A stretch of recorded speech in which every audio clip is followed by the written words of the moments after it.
नमस्कार साथियों, मैं हूं पी के साहू। मेरे YouTube चैनल में आप सभी का स्वागत करता हूं।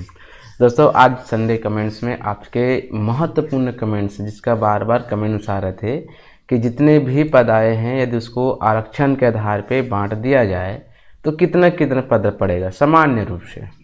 तो मैंने कोशिश किया है, जैसे सहायक शिक्षक जितना आपको दिख रहा होगा, विज्ञान प्रयोगशाला, ग्रंथपाल, व्यायाम शिक्षक, शिक्षक में भाषा, कला, विज्ञान, कृषि और व्याख्याता का आप यहाँ पे देख सकते हैं।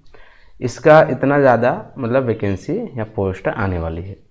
तो आगे बढ़ने से मैं सबको बताना चाहूँगा, ये केवल और केवल सामान्य आरक्षण के आधार पे जो 2019 में जिस हिसाब से शिक्षकों का और सहायक शिक्षकों का पूरे राज्य के स्तर पर जिस प्रकार से आरक्षण मिला था, जिस परसेंटेज के आधार पे, उस पर मैंने थोड़ा सा जानकारी लिया है, मतलब देखा है उसमें निकाल करके। तो उसके आधार पे मैंने इसको बांटने का प्रयास किया है अलग अलग, ताकि जब हम तैयारी कर रहे हैं अभी वर्तमान में, तो थोड़ा सा इसको उसमें सम्मिलित कर सके कि कितना हमारे पक्ष में मतलब पद आ रहे हैं, हम उतना हम तैयारी कर सके। इसके एक केवल और केवल जानकारी और तैयारी करने के उद्देश्य से मैंने इसको बनाया है।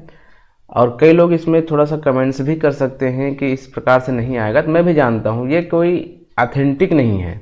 ये केवल एक क्या है, पूर्व तैयारी के लिए आपके पास थोड़ा सा जानकारी के उद्देश्य से मैंने बनाने का प्रयास किया है। इसको कोई भी अन्यथा ना ले।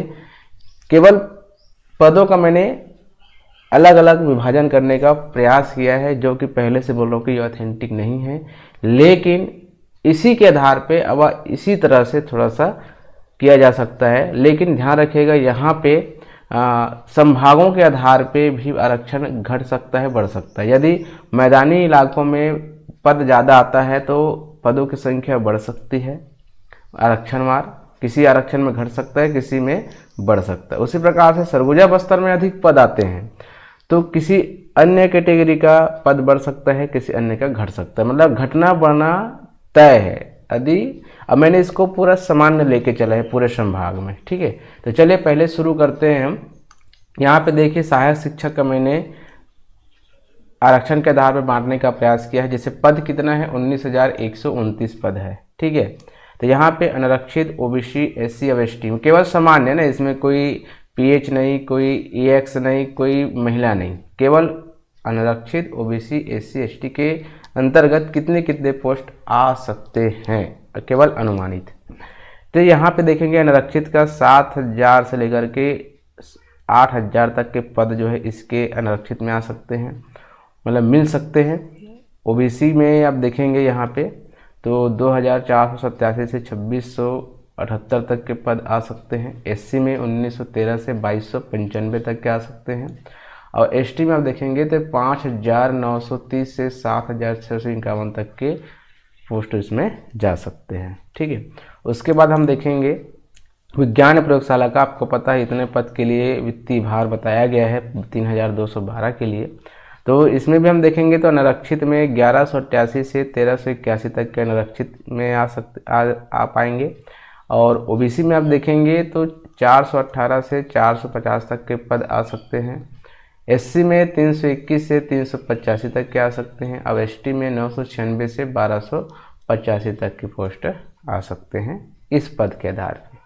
नेक्स्ट देखते हैं ग्रंथपाल का, जो नया पोस्ट है अभी, ये भी सहायक शिक्षक के अंतर्गत ही आएगा, है ना, तृतीय श्रेणी के अंतर्गत आएगा।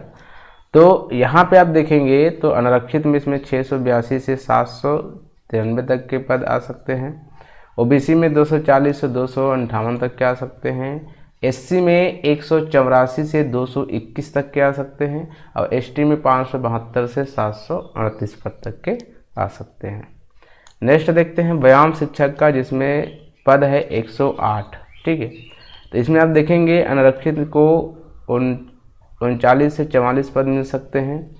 ओबीसी को 14 से 15 पद मिल सकते हैं। एससी को 18 से 20 पद मिल सकते हैं। एसटी को 37 से 43 पद मिल सकते हैं। नेक्स्ट देखते हैं कृषि शिक्षक के लिए। यहाँ पे आप देखेंगे 164 पद, आपको पता है 164 पद जो है इसके लिए स्वीकृत किया गया है। तो कृषि के लिए आप देखेंगे तो 59 से 67 पद मिल सकते हैं आरक्षित में। ओबीसी को मिल सकते हैं 21 से 23, एससी को मिल सकते हैं 18 से 20, एसटी को मिल सकते हैं 56 से 66 पद मिल सकते हैं। नेक्स्ट आप देखेंगे शिक्षक कला के लिए। शिक्षक कला के लिए 1205 पद बताया गया है कि 1200 पद हम कला संकाय के लिए निकालेंगे। तो इसके आधार पे देखेंगे तो यहाँ पे आप आरक्षित का देखेंगे तो 434 से 494 पद मिल सकते हैं आरक्षित को पूरे राज्य में। ओबीसी को आप देखेंगे तो 168 से 169 मिल सकते हैं पूरे राज्य में। उसी प्रकार से एससी को 133 से 145 पद मिल सकते हैं और एसटी को 410 से 434 पद मिल सकते हैं।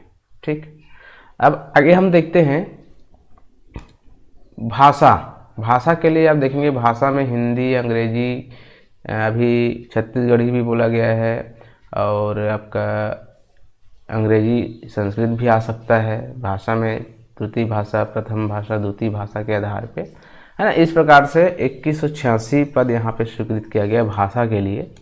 तो यहाँ पे अनारक्षित में देखेंगे तो 787 से 896 पद मिल सकते हैं अनारक्षित को। ओबीसी को 306 पद मिल सकते हैं और एससी को 240 से 262 पद मिल सकते हैं और एसटी को 743 से 787 तक के मिल सकते हैं। उसी प्रकार से हम आगे देखेंगे शिक्षक गणित के लिए। तो शिक्षक गणित के लिए 1485 पद लगभग, मतलब इससे कम ज़्यादा भी मिल सकते हैं, 1485 से ऊपर। ठीक है, तो अनारक्षित को इसमें मिलेंगे 535 से 609 पद इसमें मिल सकते हैं। ओबीसी को 208 प्लस मिल सकते हैं और एससी को 163 से 178 पद मिल सकते हैं और एसटी को 505 से 535 पद मिल सकते हैं। ठीक, उसी प्रकार से आगे देखेंगे विज्ञान के लिए। तो विज्ञान में आप देखेंगे यहाँ पे लगभग, मैंने 1 मिनट आपको बताना चाहूँगा। कई लोग देखो, इसमें बोला गया है 2685 पद बोला गया है। ठीक है, विज्ञान समूह के लिए। तो विज्ञान समूह में 2 आता है, एक तो गणित और विज्ञान आता है। दोनों का अलग अलग विषय बनाएंगे, अलग अलग पद बनाएंगे।